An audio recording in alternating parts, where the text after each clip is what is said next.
Hey guys, what's up? Well, once again, we are back here with another college football prediction. Make sure you hit that subscribe button down below if you enjoy the video. Like the video if you enjoy it. Comment your thoughts and opinions down below as we will talk about Michigan State and the outlook for this season, as it is definitely going to be one of an opinion-filled video.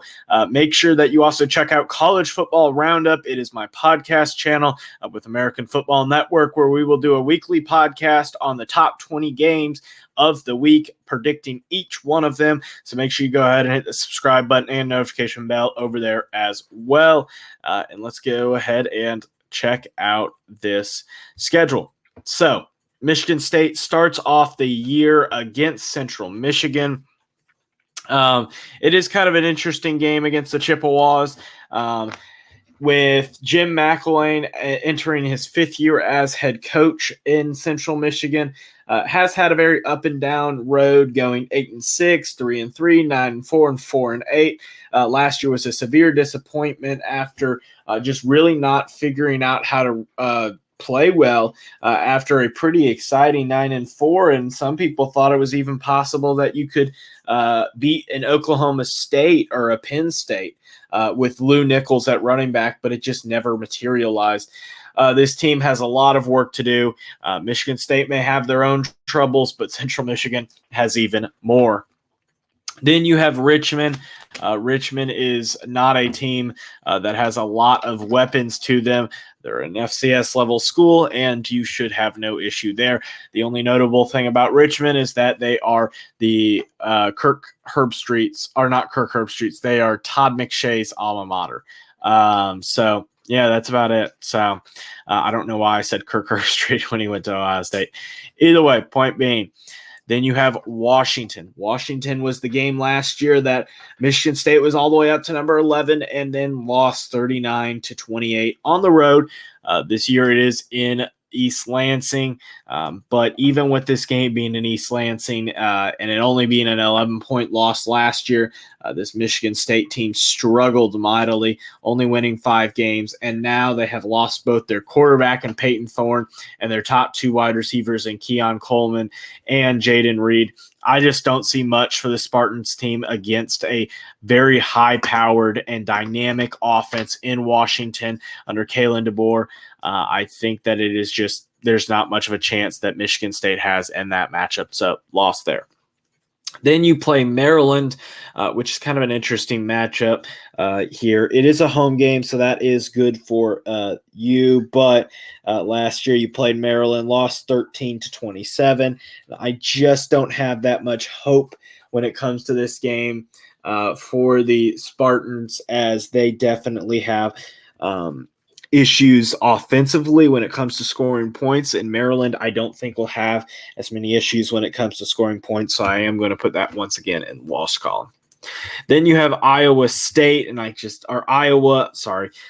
Iowa. This is another game you play in Kinnick, and I just don't see a path to victory here with this Michigan State team. You're looking at a team that defensively does bring back some solid pieces. At linebacker, you have Jacob Winham, as well as Cal Holiday. I may be saying that wrong, but with that, you're looking at a team that just offensively, I just don't know where you're going to get a lot of production. I didn't watch much of Noah Kim last year, I'll be honest. He did throw for 3 touchdowns and 19 attempts and 174 yards and a 74% completion percentage. But overall, I'm struggling to kind of see how this kind of turns it around for Sparty here. Then you have a road game against Rutgers. Once again, I do think that this is a loss. If this game was in East Lansing, I think it's possible. With it being in Piscataway, I just don't see a route here for Michigan State against Rutgers. They only beat Rutgers at home by 6 last year, and it was a game in which Rutgers last year at the quarterback position, one of their starting quarterbacks, they had 2 that they were going in between, had a 45% completion percentage. So it really just can't get that much worse offensively for Rutgers. And I think defensively they're going to be able to hold Sparty down just enough in order to win that game.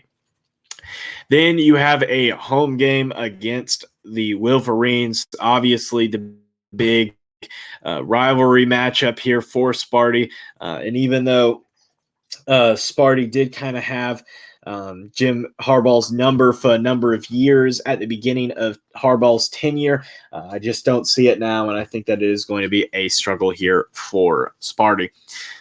With a 5-game losing streak entering the Minnesota game, I just don't see it once again. The Greek gunslinger at quarterback, I think, is just going to be a little bit too much. And like I keep saying this, and I know I kind of sound like a broken record by this point in the video, but it just simply comes down to one thing. How is Michigan State going to score offensive points? You bring back Jalen Berger, but that's about it when it comes back to offensive production. You bring back some offensive line pieces and stuff like that, but this offensive line may be solid, but I just don't see it when it comes to anything past a decent offensive line. When it comes to defensively, I think that linebacker and D-line are not bad, but secondary it's not good. It's still the same Michigan State team that got lit up by Ohio State a couple of years ago, 56-7, and even got lit up by Indiana 39-31 last year. Then you have a home game against Nebraska. I think you finally break the losing streak and get a W there. I think Nebraska is going to be a very up and down team this year. When this being at home, I do think Sparty is able to get a win there. Then you have a road game against the Buckeyes, and there is no shot that you are offensive or defensively able to slow down with the lack of safeties that you truly have. It is going to be a very disappointing season when it comes down to it with that.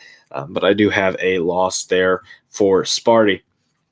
Then in these last 2 games, you play Indiana for the first one, and this game is in Bloomington. And this is a game that I went back and forth on, but at the end of the day, I think Tom Allen is on the hot seat even more than Mel Tucker, even though Mel Tucker probably won't go anywhere because of that contract and the guaranteed money that you would have to pay in order to get out of it.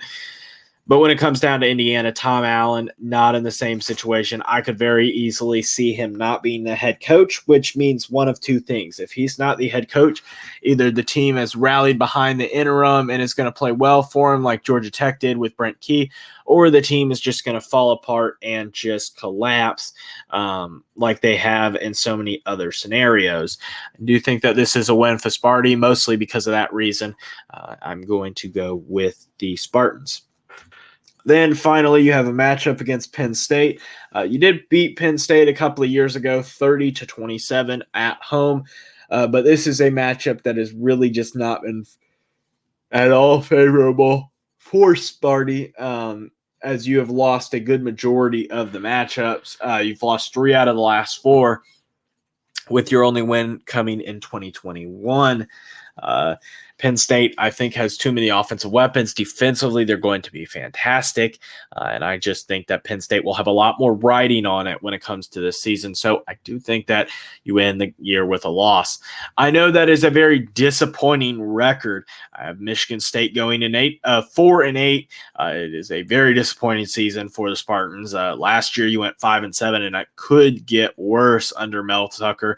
It was a very bad contract decision by the athletic department to give him that 10-year deal. But that's what happens. That's what you have to deal with. So that's going to wrap up today's video. Go ahead and hit the 2 videos down below and the subscribe button up here and help me reach my goal of 1,200 subscribers. And let me know what your thoughts are in the comment section down below. And as always, have a great day. Bye, guys.